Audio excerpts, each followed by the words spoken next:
आप देख रहे हैं फास्टर प्लस न्यूज़। उपस्थित है जनपद गोरखपुर में महानगर का चुनाव जोरों पे है।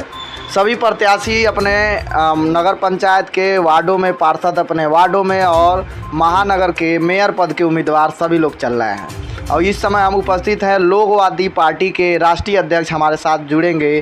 कुछ तीखे और कुछ मीठे सवालों पे बातचीत होगी कि कैसी उनकी चुनाव की ये प्रचार प्रसार चल रहा है और गोरखपुर चूँकि महत्वपूर्ण सीट है सबसे ज़्यादा, तो इस पे ये प्रचार किस प्रकार कर रहे हैं, जनता किस तरह से इनसे जुड़ रही है। चूँकि लोकवादी पार्टी का लगातार बैनर पोस्टर भी लगा है, जनसंपर्क लगातार इन्होंने किया है।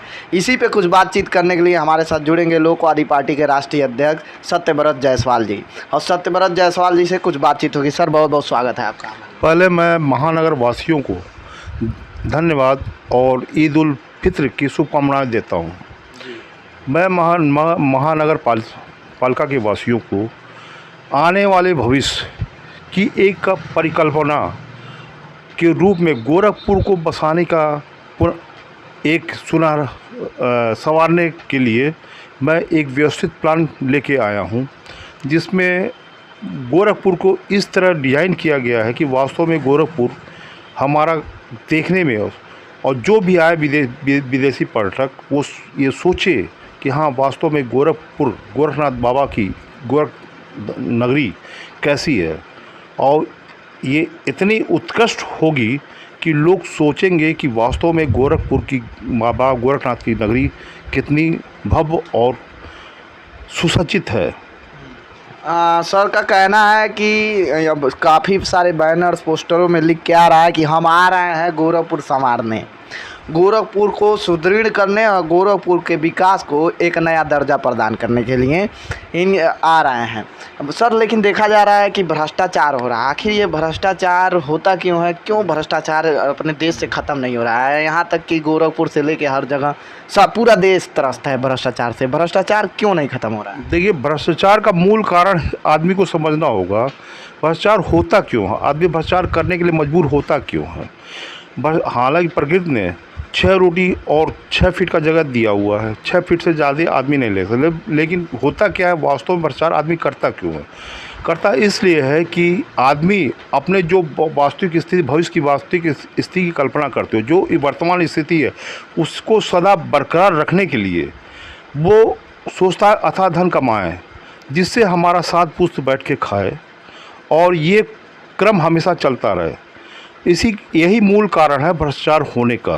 भ्रष्टाचार इसी कारण मैक्सिमम IAS भी घूस लेता है, बेईमानी करता है, भ्रष्टाचार करता है, PCS भी करता है, सारे व्यापारी भी करते हैं। भ्रष्टाचार का मूल जड़ ही यही है कि आदमी भविष्य को सुरक्षित करने के लिए अथाह धन कमाना चाहता है, जो पूर्ण करने के लिए वो चोरी बेईमानी सब हर कर्म करने के लिए उतावला हो जाता है। अगर इसकी व्यवस्था एक निश्चित प्लानिंग के तहत सुरक्षित कर दी जाए, उनके बच्चों की भविष्य सुरक्षित कर दी जाए, और उनके भी बच्चों की भविष्य सुरक्षित कर दी जाए, तो संभवतः ये होगा कि भ्रष्टाचार आदमी करना कम कर देगा। क्योंकि वो जान जाएगा कि हमारे बाद हमारे लड़के का भविष्य सुनिश्चित है, उसकी रोजी रोटी की कमाई एक निश्चित है, और हमारे न रहने पे उसका ज़िंदगी निर्वाह आराम से हो सकता है।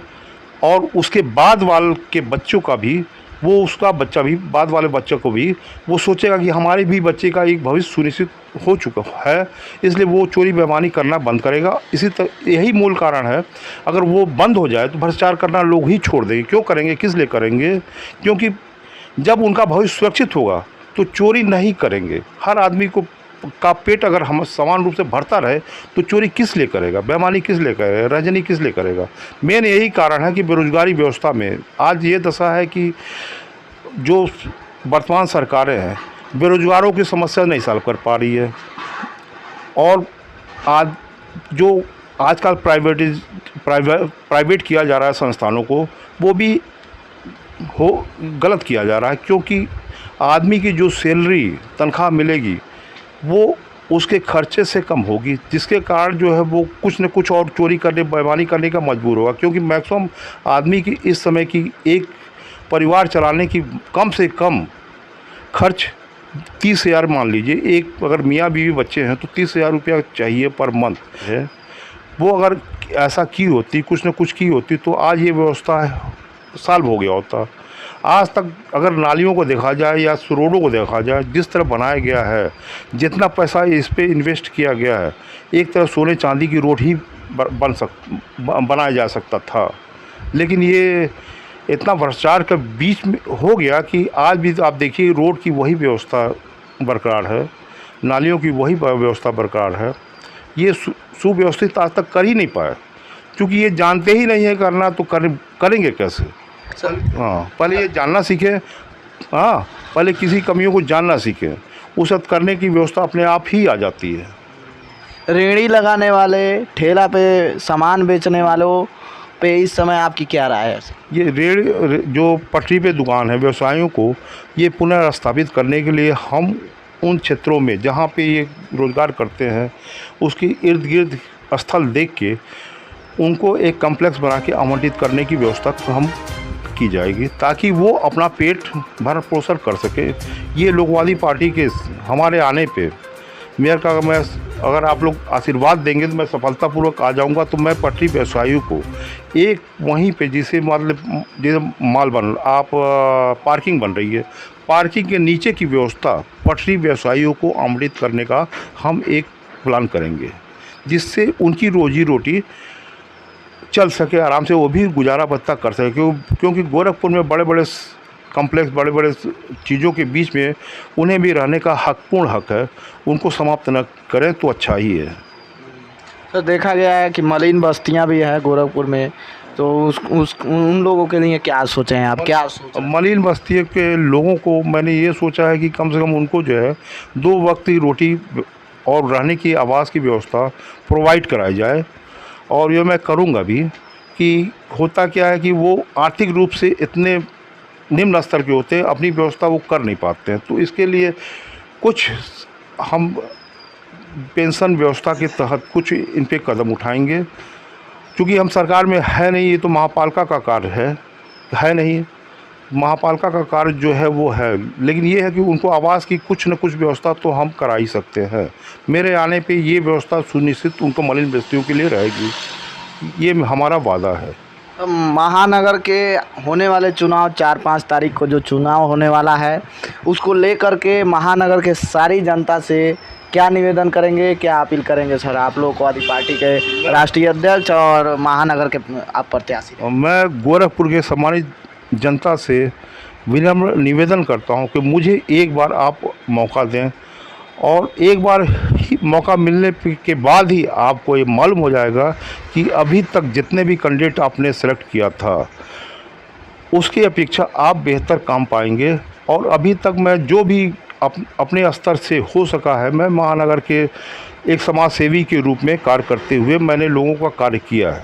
और मैं चाहता हूँ कि मेरी जो प्लानिंग है, क्योंकि मैं महापालिका और अन्य विभागों में जाता रहता हूँ, वो मेरी बातों को सुना ही नहीं जाता, जिसके कारण मैं उनकी सेवा कर ही नहीं पाता हूँ। और इसकी सेवा जब तक मैं इस कुर्सी पे नहीं बैठूँगा तब तक गरीब लोगों का कल्याण हो ही नहीं सकता। ये करना ही नहीं चाहते हैं, ये ज़्यादातर बड़े लोगों का ही काम करते हैं, छोटे लोगों का काम ये लोग करना ही नहीं चाहते हैं। क्योंकि पैसा लगाते हैं, पैसा लगाने के बाद ये चुनाव जीतते हैं, चुनाव जीतने के बाद ये जितना पैसा लगाए रहते हैं उतना वो निकालते हैं, तब उसके बाद गरीबों को सुनते हैं।